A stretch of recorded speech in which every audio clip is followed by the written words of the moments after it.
জীবিত বাচ্চা পাঠায়া মৃত বাচ্চা পাইছি, তো উনি ড্রাইভার নিবে না কেন? এটা হচ্ছে একটা কোচিং ব্যবসা। এটা নর্মালি এই ক্লাস 3-4 এর বাচ্চার কোনো কোচিংয়ের প্রয়োজন হয় না যদি ক্লাসে ভালো মতো পড়ায়। ও যদি কোচিং না করতো হয়তো আজ জীবিত থাকতো। ওকে জোর করে স্কুল কোচিংয়ে দিচ্ছে। আমরা কোচিংয়ে দিতে চাই নাই। মিস প্রতিদিন কল দিয়ে বাসায় ওর আম্মুকে জ্বালাইতো যে কোচিংয়ে দেন, বাচ্চা পিছায় যাবে, এটা সেটা নানান কথা বলতো কোচিংয়ে দেওয়ার জন্য। বাচ্চা বাসায় এসে বলতো যে আম্মু কোচিং যারা করে মিস তাদের অনেক আদর করে। এই কথা বলার পর আমার মনে হয় না যে কোনো মা বাসায় বসে থাকবে কোচিংয়ে না দিয়ে। এভাবে হচ্ছে মেন্টালি জোর দেওয়া হচ্ছে। আর এটা হচ্ছে একটা কোচিং ব্যবসা। এটা নর্মালি এই ক্লাস 3-4 এর বাচ্চার কোনো কোচিংয়ের প্রয়োজন হয় না যদি ক্লাসে ভালো মতো পড়ায়। এই কোচিং ব্যবসার হচ্ছে মূলে স্কুল সাইডের যেই হচ্ছে প্রধান শিক্ষক খাদিজা মিস, উনি। RICL TMX, যুগের পর যুগ স্থাপনা থাকে মজবুত। আমরা ওনার পদত্যাগ চাই, কারণ উনি এটা ব্যবসা বানায় ফেলছে কোচিংটাকে। আমরা ওনার পদত্যাগ চাই। আমরা 72 ঘন্টা সময় দিচ্ছি।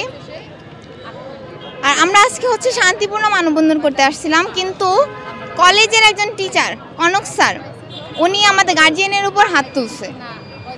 আমরা তো কাউকে থামাই নাই বা কাউকে আটকাই নাই যে আপনারা যাইতে পারবেন না, আমাদের সাথে যোগ দিতে হবে এটা সেটা, কিন্তু উনি কেন আমাদের গার্জিয়ানের উপর হাত তুলবে সেটা আমরা বিচার চাই। আমাদের এই বাচ্চাগুলো যে মারা গেল, কার দোষে মারা গেছে? আমরা স্কুলকে বললে স্কুল বলে যে বিমানের জন্য মারা গেছে, নৌবাহিনীরা বলে যে স্কুল হচ্ছে রানওয়েতে করছে। এটা দোষ কার? সরকার এটার তদন্ত করুক। সরকার কিন্তু এখন পর্যন্ত আমাদের যে বিচার করবে এটার কোনো কিছু জানায় নাই, আমাদের সাথে কোনো ধরনের যোগাযোগ করে না। আজকে 22 দিন হয়ে যাচ্ছে। ওরা কি বসে আছে কেন? আমরা কি এই দেশের নাগরিক না? এই বাচ্চাগুলো কি বড় হয়ে কিছু হইতো না? পাইলট, ডক্টর এগুলো কিছু হইতো না? ওদের বিচার করতেছে না কেন? আমরা ওদের বিচার চাই। আমরা স্কুলের কাছে সাহায্য চাইছি। নূর নবী স্যার উনি আমাদের বলছে যে উনি আমাদের কোনো ধরনের সাহায্য করতে পারবেন। উনি নাকি বাচ্চাদের দায়ী না, বাচ্চারা যে মারা গেছে উনি এর দায়ভার নিবে না। কেন নিবে না? প্রতিষ্ঠাতা কর্নেল নূর নবী স্যার উনি হচ্ছে প্রতিষ্ঠাতা, উনি দায়ভার নিবে না। আমরা জীবিত বাচ্চা পাঠায়া মৃত বাচ্চা পাইছি, তো উনি দায়ভার নিবে না কেন? ওনাদের সরকার এবং স্কুলের আলাদাভাবে জরিমানা দেওয়া উচিত। জরিমানা না দিলে ওনারা একটা লে পেয়ে যাবে যে একবার হয়েছে কিছু হয় নাই, আবার হোক, সমস্যা নাই। ওনারা হচ্ছে এটা কোনো মূল্য দিবে না। আমরা শুনছিলাম আপনাদেরকে বিভিন্ন হুমকি দামকি দেওয়া হয়। হ্যাঁ, একজন গার্জিয়ান টিসি দেওয়ারটা সঠিক আমি জানি না, বাট একজন গার্জিয়ানকে ফোন দিয়ে টিচার বলে আপনি এত কথা কেন বলেন, আপনার তো আরেকটা বাচ্চা আছে, তাকে আমরা গুম করে ফেলবো, এরকম হুমকি দিছে।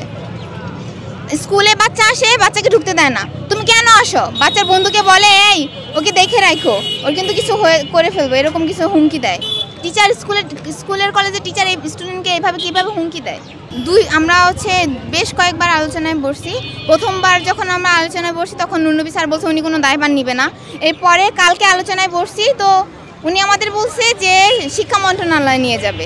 কিন্তু নিয়ে যাবে ঠিক আছে, উনি যেই আমাদেরটা ভুল ভাল বুঝিয়ে নিয়ে যাবে। উনি একটা অ্যাপ্লিকেশনের মতো লিখছে, ওই অ্যাপ্লিকেশনে এইভাবে লেখা যে আমরা আকুল আবেদন করতেছি প্রধান উপদেষ্টার কাছে শিক্ষা প্রতিষ্ঠান বাঁচানোর জন্য।